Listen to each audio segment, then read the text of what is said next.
All right. So you've made the decision to go train at an indoor range. Yeah. Well, let's do a video on it. How to train at an indoor range.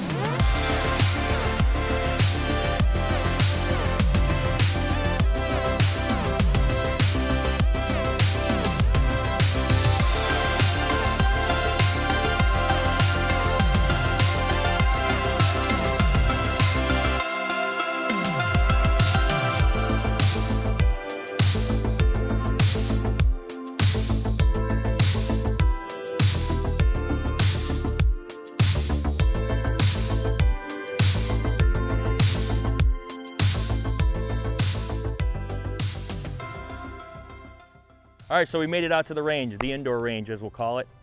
You've brought your gun, you've brought your ammo, guns, gear, whatever you needed, my range bag, my magazines are ready. You got so many rules in an indoor range, so I really suggest if you go to one, check out their rules. You don't want to be pissing off the RO, he'll kick you out, and you want to be able to go back because most importantly, get some training in.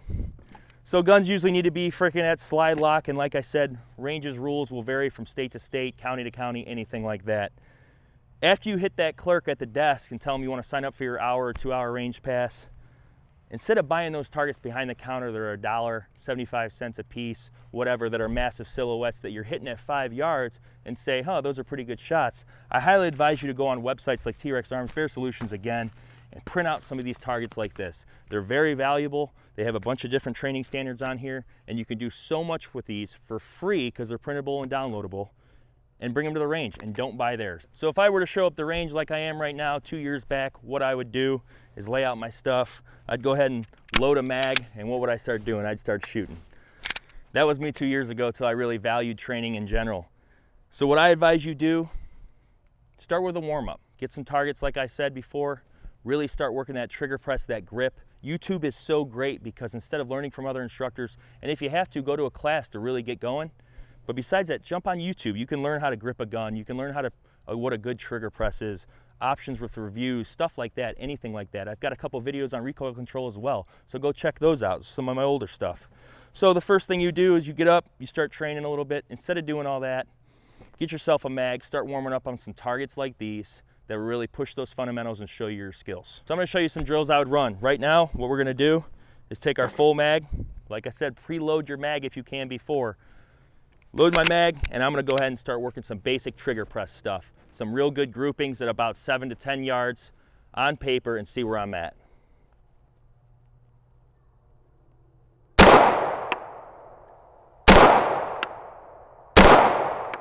So what I would suggest doing, if you have the ammo, do about a 50 round warm up.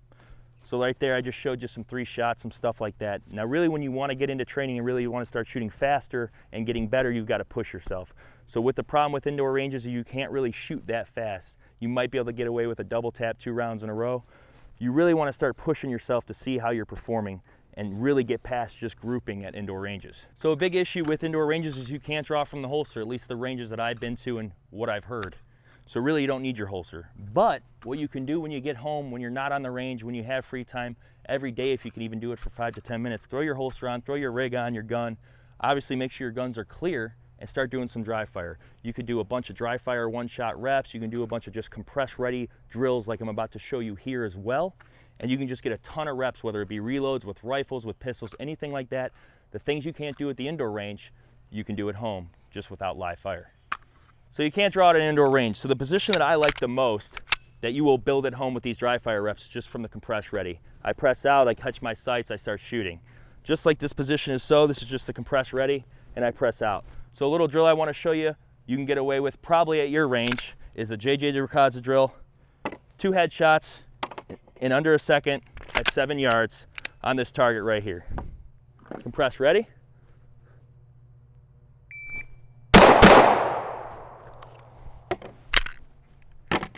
So time on that was 1:12. I'm just warming up. Try to get it under a second if you can. If not, drills like that from the compress ready, 2 shots won't get you in trouble at the indoor range. Let's go down and check the target. That was a 1:12. I can usually put these at about 0.92, but you don't need a shot timer as well as an indoor range. Just need to get those good fundamentals. 2 shots in under a second at 7 yards. So I got a target down there. It's the same one we had down there before. Another drill you can do. You can't really reload from your belt or from the table, depending on your rules at your range, but they never say really anything about starting like this. So I've got my gun in my workspace here. I've got my magazine. What I'll do on the timer is just load around and I'll fire one into the smaller circle just like that. That way I'm getting somewhat of a reload rep. On the buzzer,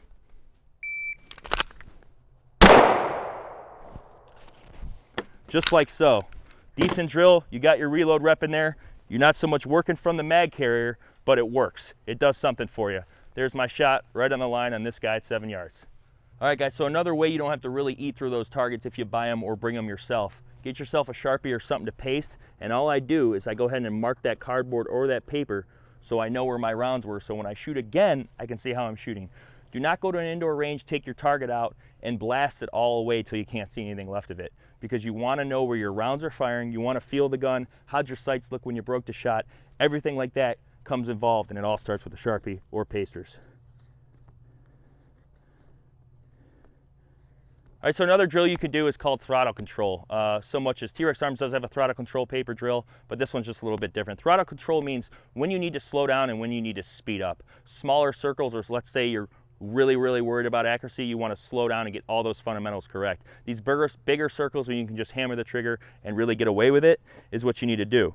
So from the compress ready, what I'm going to do is show you a little throttle control drill that you can do without really breaking the rules at the range. So on the buzzer at the compress ready, throttle control.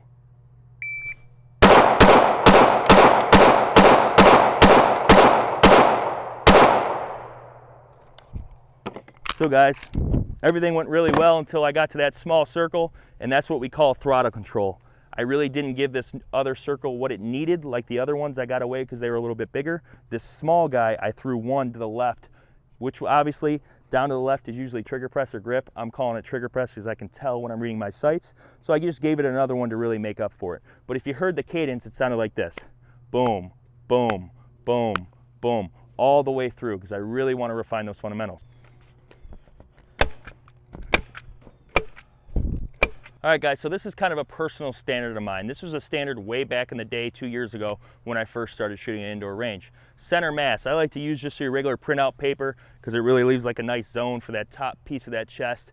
Center mass, I like to shoot it right around now. I like to try to get it done with about under 2 seconds, but I would strive for under 3 seconds. From the compress ready, 2 rounds, center mass at like 15 yards. Here we go.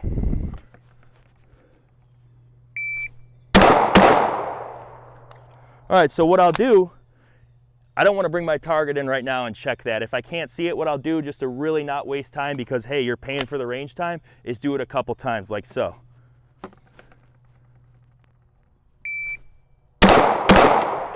And do it one more time, just like I would at an indoor range.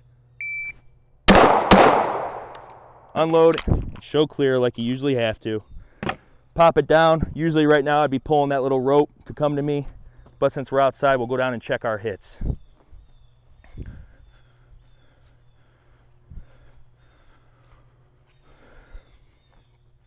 So not so much now up close targets and small dots, realistic distances, whether you be in a Home Depot, Lowe's, anything like that where these long aisles occur. 2 shots, I did not check the timer because really that doesn't matter. Just push yourself, see where you're at shooting at that time and that distance, and try to beat it every week or every other time you go to the range. Just like so, center mass hits, really easy. You're not breaking the rules from the holster. You're not breaking the rules for drawing, reloading, anything like that. You're not shooting at a rapid fire. Really good accuracy standards to try to keep.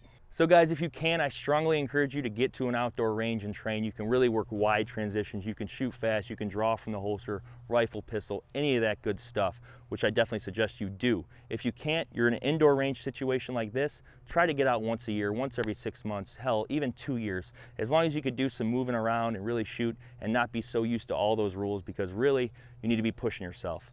Besides that, as Jon Snow says, winter's coming, so I'm sure a lot of you will be visiting their indoor range this year. Hopefully, you don't just not decide to shoot all winter and decide that you're going to come back in spring and be just as good. Push yourself on an indoor range. You can get really good on an indoor range, and you can pretty much do everything at the indoor range or in dry fire. Thanks a lot. Please go down, comment, like, subscribe in this video. Let me know what your guys' range rules are, what you can do at your ranges, because I'd really like to hear. Mostly ranges I've been to that are indoor have been in Ohio, and I'd really like to know what the different rules and different kinds of stuff they let you do there. So thanks again. Come check out some more videos. We're gonna be putting them out every week. Thanks again, guys. Have a great day. Shoot, I've seen some funny things there. Some really weird people, as well as the average gun goer, aka 5-yard sniper. Right now, I'm not in an indoor range, but I'm gonna be acting like I am in a range. So this will be our stall at the range. Do what you can in an indoor range. See how far you can technically push your limits with the RO. Don't so much break the rules.